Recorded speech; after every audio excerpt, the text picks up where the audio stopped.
if you're looking at today's trading day, getting started here on Frontier Opening Bell, I am boasting number 5 is Tuesday, the 12th of September. And of course, let's get it started. Of course, across Frontier African markets, the Nigerian market was down 1.24%, 1.25% on Monday, just as the news came in that FTSE Russell has decided to kick Nigeria out of frontier classification into unclassified territory. And that's no good news for Nigeria. So investors went knife after big banks, Zenith, UBA, FBN Holdings, Jitco shares were down very choppy on Monday to start the new week. We're looking at whether this will continue today. Investors lost roughly ₦500 trillion from the Nigerian market on Monday. That's no good news after the market rallied so strongly above 68,000 last week, all the way in from July, when the market had been on a roller coaster, about 30% positive on the index of the NGX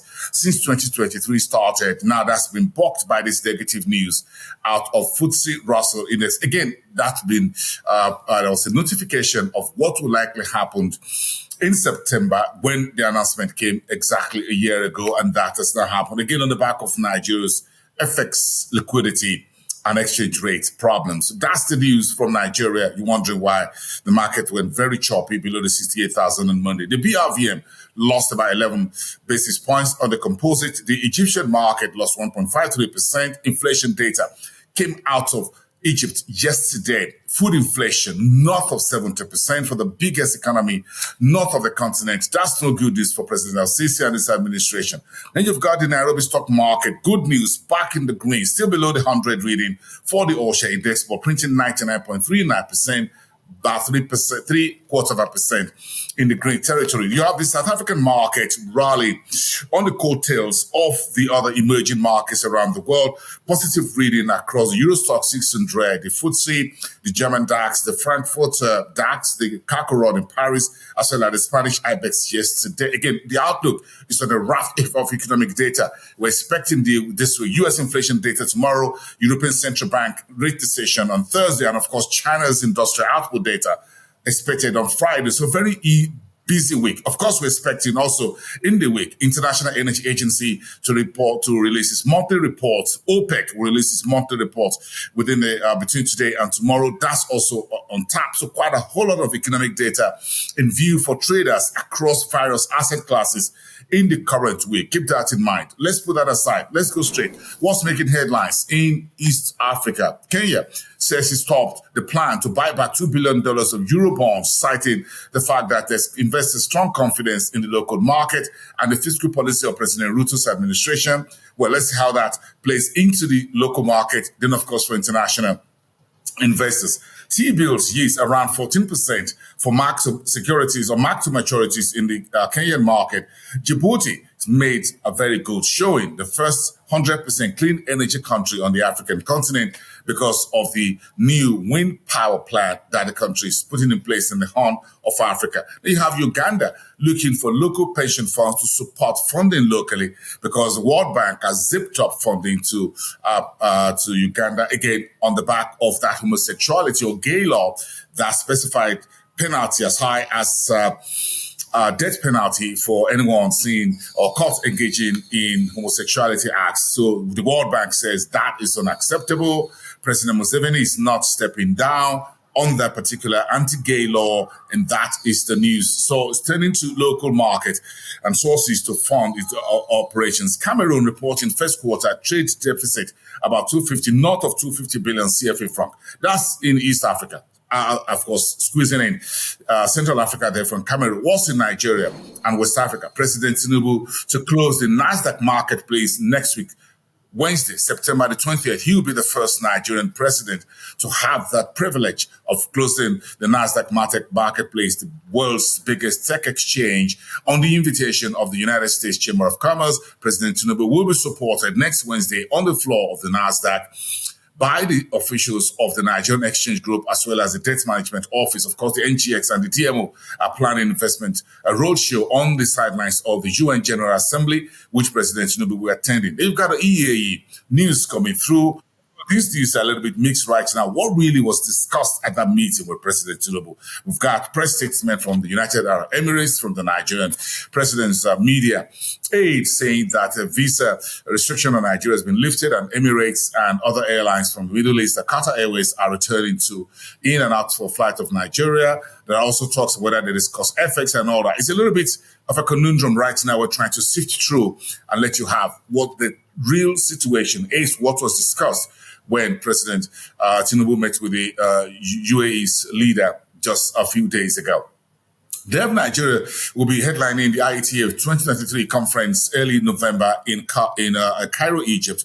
That's according to the IETF roadshow, high-level business roadshow held in Lagos yesterday, headlined by Kanayo Awani, who's the managing director of the IETF and executive vice president at Afrexim Bank. That was a very good show. Of course, we're expecting the IETF roadshow to stop over again in Algeria and Senegal before the eventual big conference deal in Cairo later in November. And then we look at Ghana and Korea signing about $2.2 million deal to support Ghana's efforts at further revenue mobilization, with President Nana Akufo-Addo's administration really need to ramp up more revenue as Ghana is going through a lot of fiscal rough patch at the moment.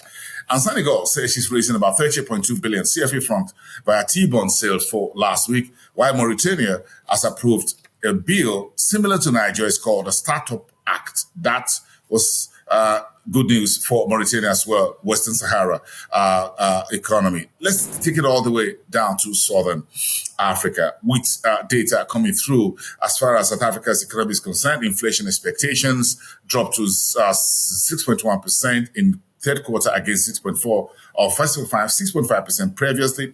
We're looking forward to the latest inflation data out of Africa's most advanced economy. They look at the South African GSE, says it's working with Eskom, the troubled utility giant, to figure out how to get grid expansion that Eskom is working on. Perhaps the GSE could put some funding together.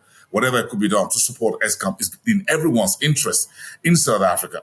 In the meantime, South Africa is losing about $62 billion annually due to illicit financial flows out of Africa's industrialized and advanced economy. That's no good news, however, for President Ramaphosa's administration looking to run a major election next year on corruption around Eskom, contracts and procurement and what have you, and a few other government agencies. Star Africa Zimbabwe reporting revenue jump for its full year ended March 31st, 2023. That's about 30% into the north, again, because the company raised prices. In the meantime, in mining news, Konkola Mine in Zambia says its Dutch liquidation dodged a bullet. $1 billion cash was what its parent company placed on the table to save the mine and move forward in business. Still in Zimbabwe, however, Kuvimba Mining says it sets aside $30 million as its capital expenditure or capex for exploration within the country, and that's within that space. Let's finish it up in North Africa. Again, I talked about earlier, Egypt's inflation, headline inflation coming in 37.4%, furious to the side for the month of August. Food costs about 71.4%. Core inflation also in negative territory. Trade balance deficit for Egypt was about 47.7% negative. $2.32 billion in the month of July. That's against 4.43 billion that we saw in the month of June.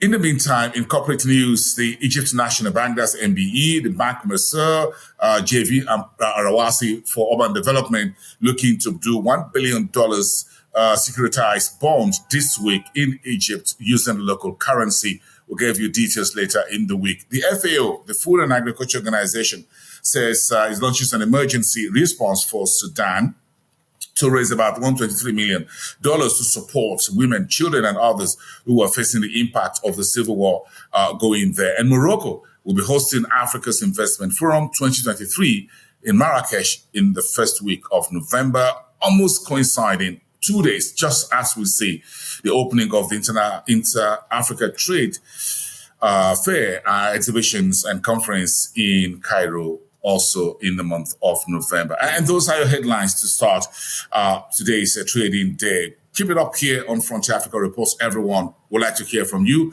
Follow us on social media and watch this show again, as well as other shows and our coverage of the rest of the continent on our YouTube. It's free. Bye for now.